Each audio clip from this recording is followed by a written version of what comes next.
ગઈકાલે અમદાવાદમાં ગુજરાતના ઇતિહાસમાં સૌથી મોટી બુલડોઝર કાર્યવાહી કરવામાં આવી હતી, જેમાં ચંડોળા વિસ્તારમાં ગેરકાયદે બાંધકામ પર બુલડોઝર કાર્યવાહી કરવામાં આવી હતી. ત્યારે આજે વધુ એક મોટા શહેરમાં મેગા ડિમોલેશનની કાર્યવાહી હાથ ધરવામાં આવી છે. આજે જૂનાગઢમાં મનપા દ્વારા ઉપરકોટ પાછળ આવેલ ધારાગઢ દરવાજા પાસે રહેલા અનધિકૃત બાંધકામ તોડી પાડવામાં આવ્યું છે. આ કાર્યવાહીમાં 100થી વધુ ગેરકાયદેસર મકાનો તોડી પાડવાની તજવીજ હાથ ધરવામાં આવી છે. મળતી માહિતી મુજબ ગેરકાયદેસર મકાનો તોડી પાડવા માટે ચુસ્ત પોલીસ બંદોબસ્ત વચ્ચે દબાણ હટાવવાની કામગીરી હાથ ધરવામાં આવી છે.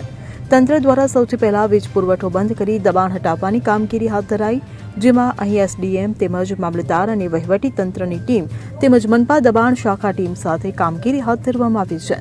આ સાથે ડીવાયએસપી સહિત પોલીસ કાફલો ગોઠવી ચુસ્ત બંદોબસ્ત વચ્ચે દબાણ હટાવવાની પ્રક્રિયા હાથ ધરવામાં આવી હતી.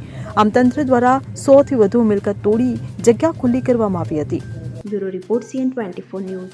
હવે જુઓ દેશ દુનિયાની તમામ ખબરો તમારી આંગળીના ટેરવે. ઉઠાવો મોબાઈલ અને Google Play Store પરથી ડાઉનલોડ કરો અમારી CN24 ન્યૂઝ મોબાઈલ એપ.